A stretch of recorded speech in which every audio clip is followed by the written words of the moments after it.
They have attacked many of our facilities. They have attacked our nuclear facilities, but they couldn't destroy our nuclear program because it is a technology advanced and developed by ourselves. They have also attacked our missile facilities, but they have not been able to stop firing missiles against themselves.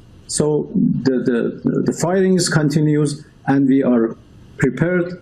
We are well prepared to continue attacking them with our missiles as long as.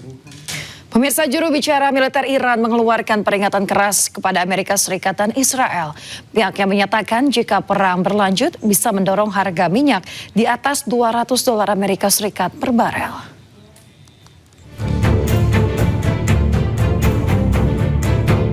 Melalui juru bicara Markas Besar Pusat Hatam Al-Anbiya Iran, Ebrahim Zolfagari, Iran mengeluarkan peringatan kepada Amerika Serikat dan Israel. Pihaknya menyatakan bahwa kelanjutan perang akan mendorong harga minyak di atas $200 Amerika Serikat per barel. Sebelum pecahnya perang pada 28 Februari, harga minyak berada di kisaran $70 Amerika Serikat per barel. Namun harga telah melonjak tajam sejak perang dimulai dengan harga satu barel mencapai $120 Amerika Serikat dalam perdagangan Senin pagi.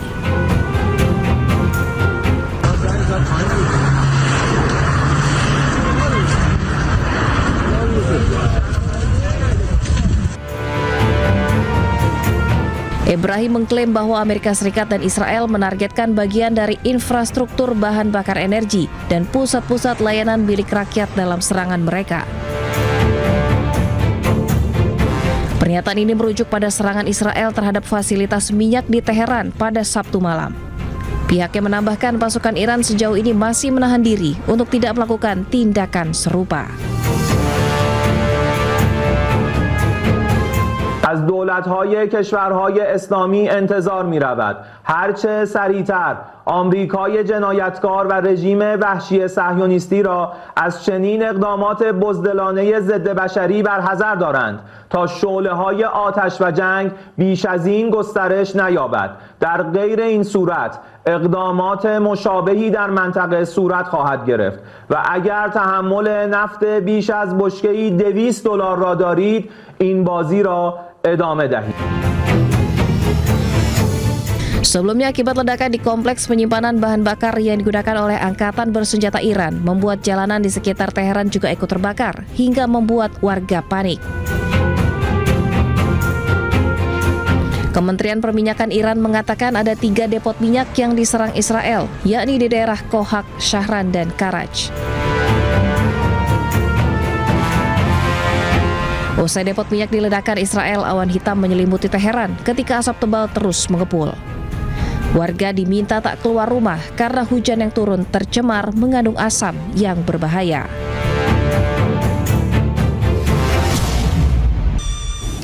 Garda Revolusi Islam Iran merilis rekaman peluncuran gelombang rudal ke-31 sebagai bagian dari operasi True Promise 4.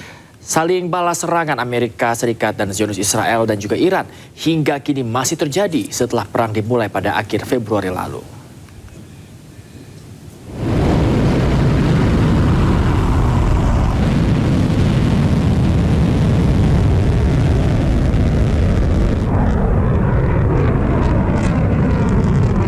Rudal yang diluncurkan sebagai bagian dari gelombang ke-31 operasi True Promise 4.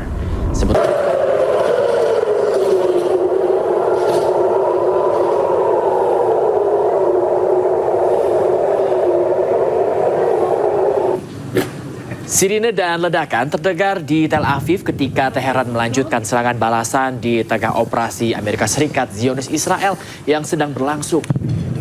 Sirine serangan udara Israel berbunyi di seluruh distrik pusat kota saat peluncuran rudal terdeteksi. Petugas tanggap darurat telah mendesak warga untuk mengikuti perintah berlindung di tempat selama peringatan tersebut. Menurut laporan, 11 orang tewas dalam serangan pesawat tak berawak dan rudal Iran sejak awal konflik pada 28 Februari lalu. Sementara itu, Amerika Serikat mengelak bahwa rudal Tomahawk-nya lah yang telah menghancurkan sekolah perempuan di Minab Selatan Iran dan menewaskan 170 orang termasuk anak-anak.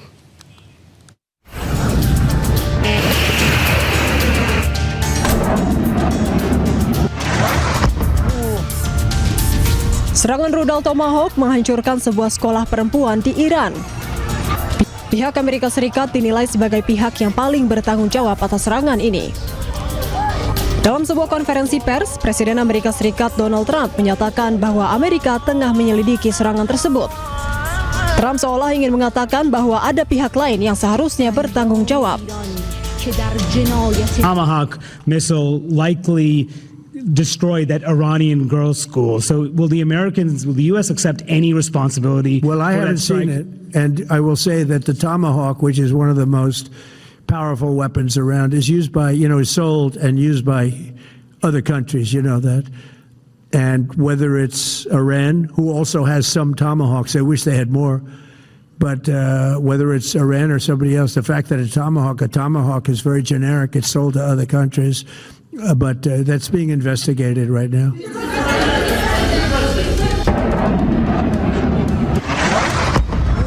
Rekaman kamera memperlihatkan saat rudal Tomahawk menghantam sekolah dasar perempuan di Minab Selatan Iran pada Sabtu 28 Februari lalu.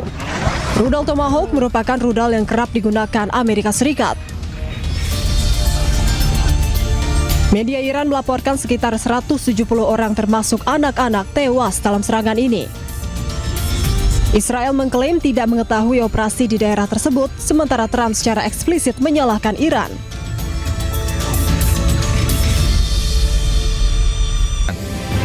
Di tengah memanasnya perang Timur Tengah pada bulan Ramadan, relawan kemanusiaan Indonesia menyalurkan bantuan 1.000 paket bahan pangan ke Gaza Utara Palestina.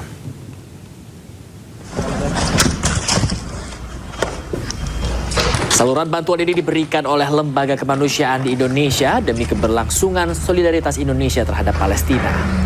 Sebanyak 1.000 paket bahan pangan disalurkan oleh relawan melalui Jordania ke kamp pengungsian di Gaza Utara. Meningkatnya eskalasi Timur Tengah tidak menjadi halangan para relawan untuk terus melakukan pendistribusian meski pasokan bahan pangan minim.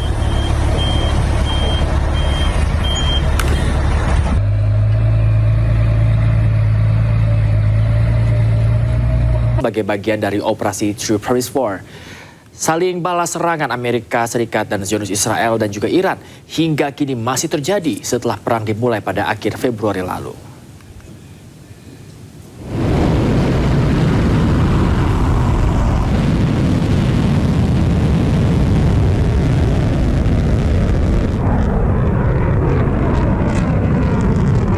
Rudal yang diluncurkan sebagai bagian dari gelombang ke-31 operasi True Promise 4. Sementara pasukan pertahanan Israel telah gagal menghalau rudal hypersonik buatan Iran seperti Fatah 2 dan Kibar. Negara Islam Iran juga memiliki rudal balistik Khorramshahr yang mampu membawa peledak seberat 1 ton.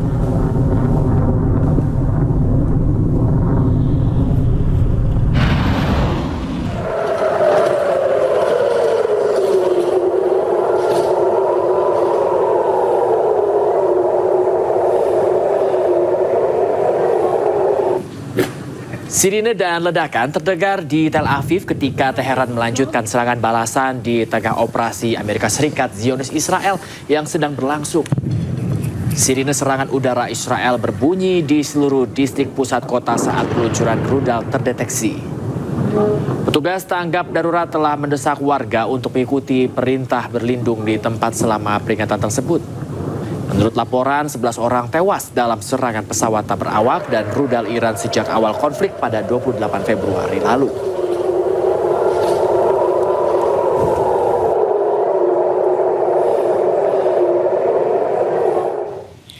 Pemirsa, serangan balasan Iran ke Israel membuat otoritas Israel mengurangi jumlah penerbangan.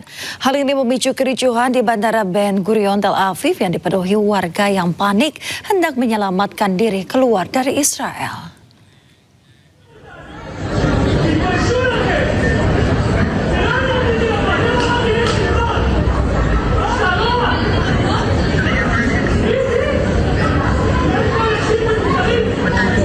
Ketegangan terjadi di Bandara Ben Gurion saat warga Israel hendak menyelamatkan diri menggunakan pesawat terbang. Gerai check-in ditutup pihak bandara sehingga membuat banyak penumpang terlantar dan marah. Suasana juga memanas akibat perselisihan antara polisi dan penumpang yang frustasi. Penerbangan keluar Israel mengalami pengurangan setelah adanya pembatasan penerbangan secara mendadak akibat serangan Iran. Sebelumnya, setiap penerbangan menampung 200 penumpang, namun mendadak dibatasi menjadi 50 orang saja. Hal ini pun menimbulkan kebingungan dan kekacauan di terminal Bandara Ben Gurion, Tel Aviv.